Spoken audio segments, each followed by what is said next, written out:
நான் சமீபத்தில் ஒரு சகோதரன் பிச்சை எடுக்கிற ஒரு மனிதனாக இருக்கிறார்.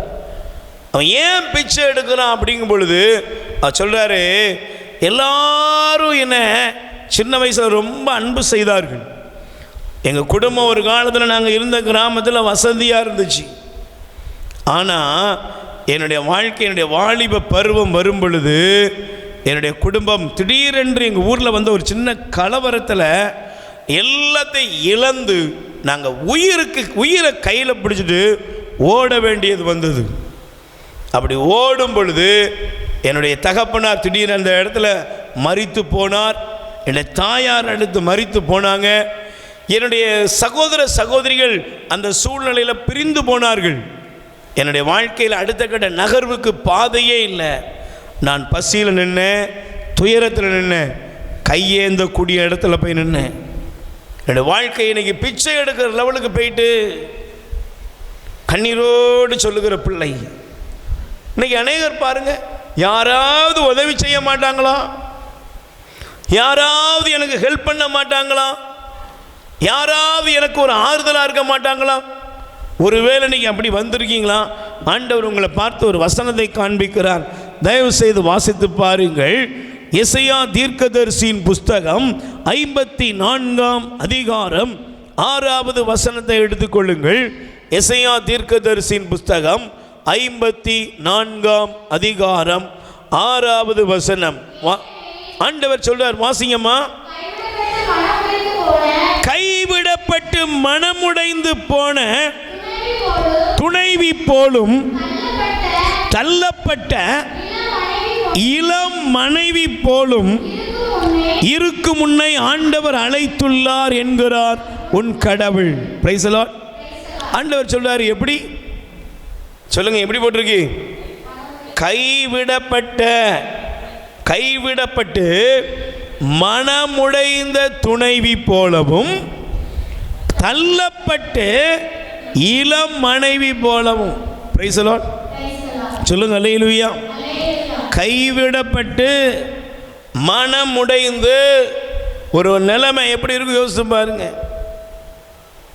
அநேகருடைய வாழ்க்கையில் துன்பங்கள் துயரங்கள் வரும் பொழுது உலகம் நம்மை கைவிட்டு விடுகிறது.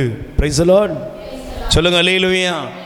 நீங்கள் என்னதான் நீங்கள் சிநேகம் வைத்திருந்தாலும் கூட, நீங்கள் என்னதான் உசுருக்கு உசுறு அன்பு வைத்திருந்தாலும் கூட, இந்த உலகம் உங்களை அப்படியே தூக்கி எறிஞ்சிரும்.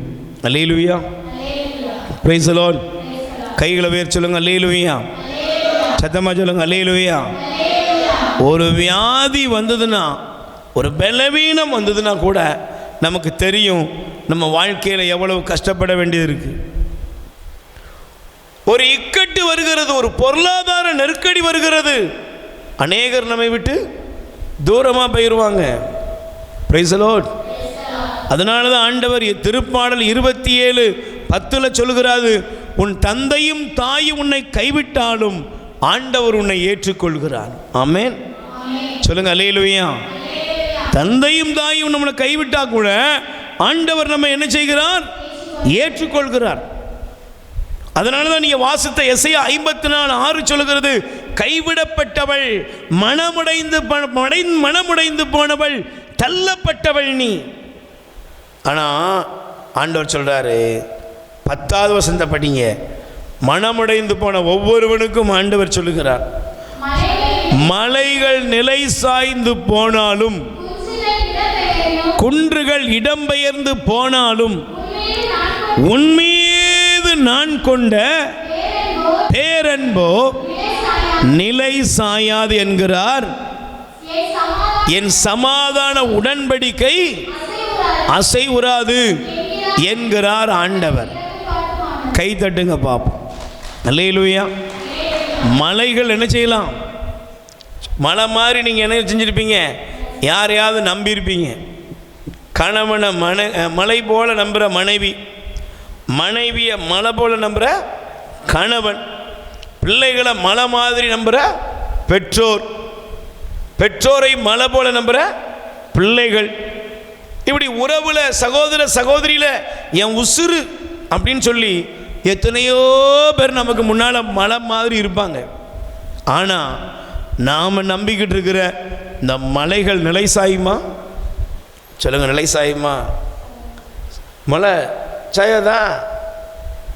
எங்க சாயுமா சாயாதா? வயநாட்டில் மலை என்ன செஞ்சது? சாஞ்சிட்டுங்க, சரிஞ்சிட்டு என்ன ஆயிட்டு? இருந்த 3 கிராமும் காணலை. மலைகள் நிலை சாய்ந்து குன்றுகள் இடம்பெயர்மா அப்படின்னு அர்த்தம் என்ன? மலைன்னா நீங்கள் நினைக்கிற மாதிரி ஏதோ ஒரு காரியத்தில் உலகத்தில் உள்ள மலைகளும் என்ன செய்கிறது? பனிமலை உருகுதுங்கிறான். மலைகள் அப்படி நகருகிறது என்று அறிவியலாளர்கள் பலவிதமான புள்ளி விவரங்களை காண்பிக்கிறாங்க. Praise the Lord. சத்தமா சொல்லுங்க, அல்லேலூயா. அப்ப இந்த உலகத்தில் மலையும் குன்றும் கூட இடம்பெயர்ந்து நிலை சாயும் போதும், அதாவது நீ நம்புகிற மனிதர்கள் உன்னை கைவிட்டாலும் கடவுள் என்ன செய்ய மாட்டாரு? சொல்லுங்க, கடவுள் என்ன செய்ய மாட்டாரு? ஆண்டவர் உன்னை கைவிடவே மாட்டார். உயிர் வாழ உணவளிப்போம். இரக்கத்தின் ஊற்று கத்தோலிக்க தியான இல்லத்திலிருந்து பிள்ளைகளால் கைவிடப்பட்ட வயதான அப்பா அம்மாக்கள் 100 பேருக்கு தினமும் அவர்கள் இருக்கும் இடங்களுக்கு உணவு கொண்டு போய் கொடுக்கப்படுகிறது. அன்புக்குரியவர்களே, உங்கள் பிறந்த நாள், திருமண நாள், உங்கள் இல்ல வைபவங்கள், இறந்தவர் நினைவாக நீங்கள் உணவளித்து உதவி செய்யலாம். உங்கள் அன்பு கரத்தை நீட்டுங்கள். ஆண்டவர் உங்களை ஆசீர்வதிப்பார்.